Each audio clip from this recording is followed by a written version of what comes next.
Hello, everyone. I'm Weston's Weatherwise, and we are going to be breaking down the upcoming severe threats that are going to be coming to the United States over the course of the next 3 days. And we're going to just go ahead and dive right into things here. Starting off with the day one SPC outlook, we do have actually five separate risk areas today.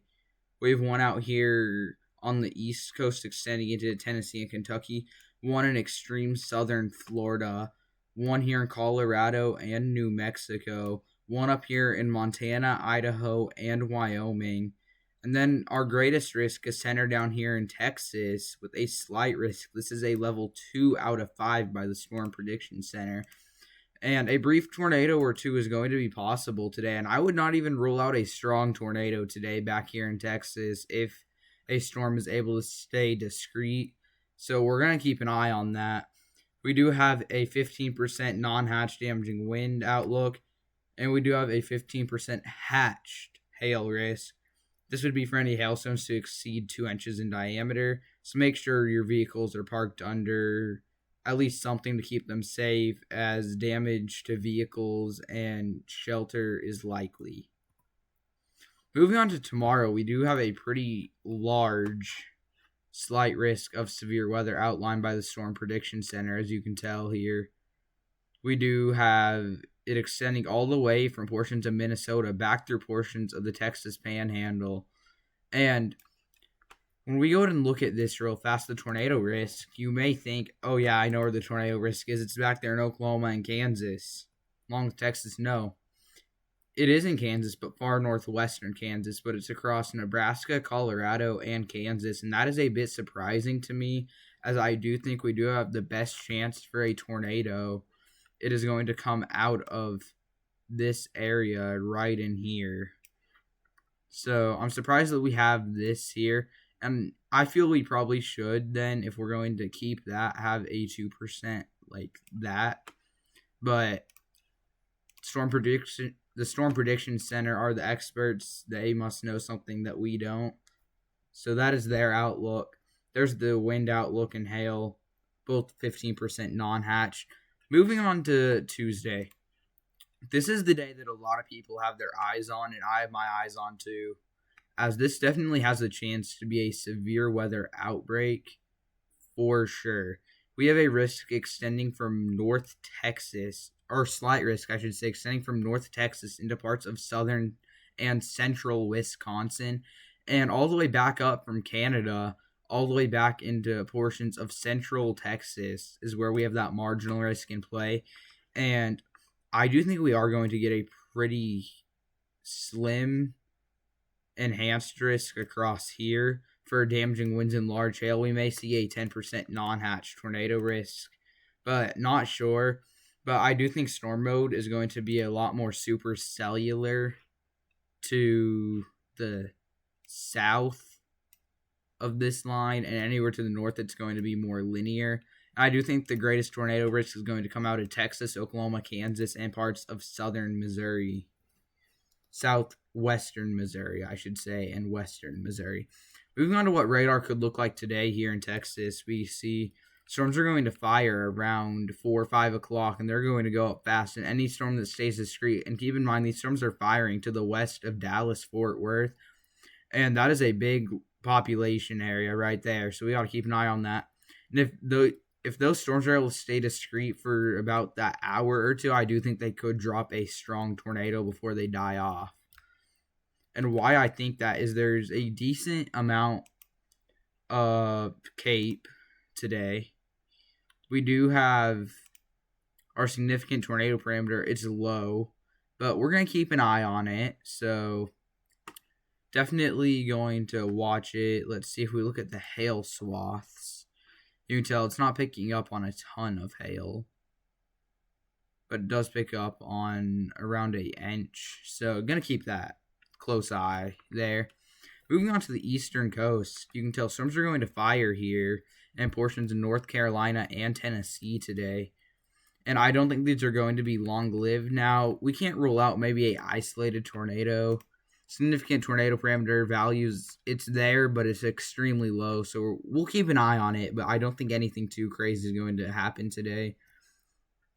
tomorrow, or this is down here, this is going to be looking for Florida today for the rest of the day, I should say. You can tell the storms are going to move offshore.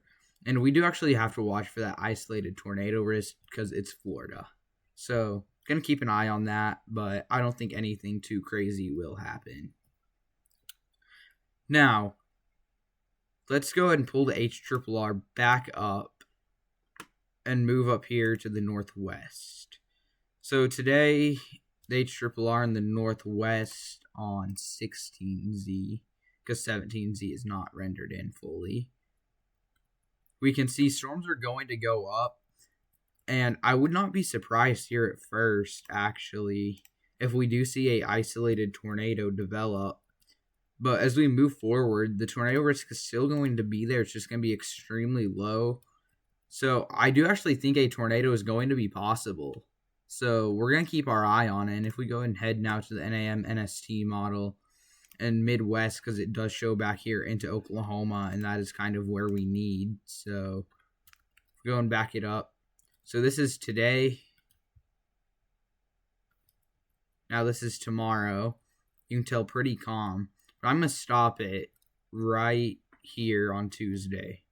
Right here, I just want to take a look at what the environment's like out ahead of these storms. Not very much instability. The significant tornado parameter, it's not really there. So keep in mind this model leans a lot more linear too.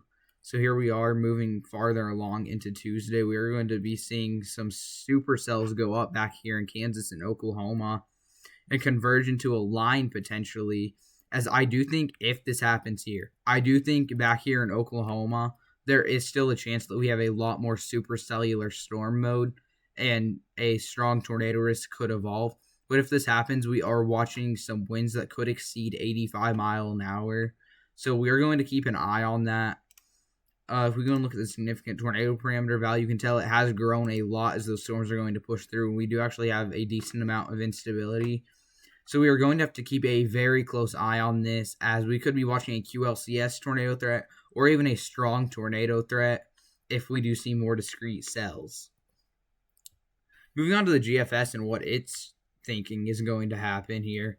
Sunday, Monday, and now we take a look for Tuesday. You can tell here, Tuesday, storms are going to go up, and I will say GFS has a lot more supercells converging into a line.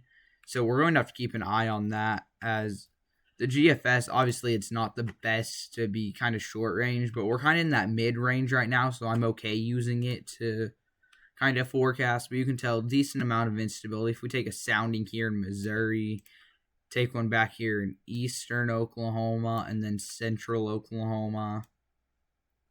What are we picking up on? So this is the Missouri, a marginal, severe, overall not a crazy sounding. We did actually pull in eastern Oklahoma a tornado sounding.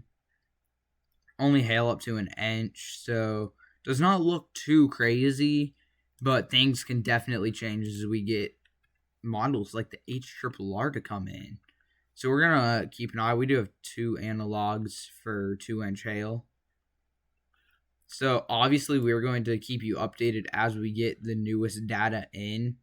But right now, there is still a bit of uncertainty remaining. As you can tell here on precipitation, you can tell it's got some pretty heavy precipitation. But just looking into the future, I also wanted to point out that more severe weather events look to occur in the plains. And then, is this hurricane a joke or not? Well, I think it's not going to happen. It may happen, but not a strong hurricane like it is picking up on. So, gonna keep an eye on that. But it's way too far out to forecast. It's way too far out to forecast that. Now, moving on to the Euro and what it's thinking for Tuesday. Here we are on Tuesday. You can tell storms are going to go up and may converge into a line. And I say may because there's still lots of questions remaining.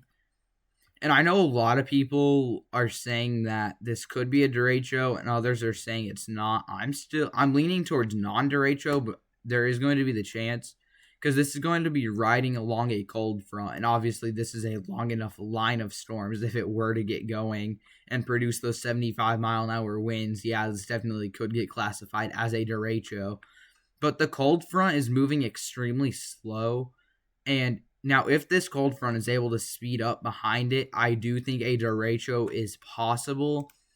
But if the cold front does not speed up at all, I don't think it will go down as a derecho, or a derecho is going to happen, just because how slow moving it is, as you can tell here. But just more storm systems, it looks like, across the plains. So we'll definitely keep an eye on it for you. Make sure to drop a like and subscribe if you are new here, as we are closing in on 400 subscribers, and I'm hoping to have the April 27th, 2011 case study out soon with the Weather Warrior. So make sure to turn notifications on for when that drops, and I will see you in the next one. Bye.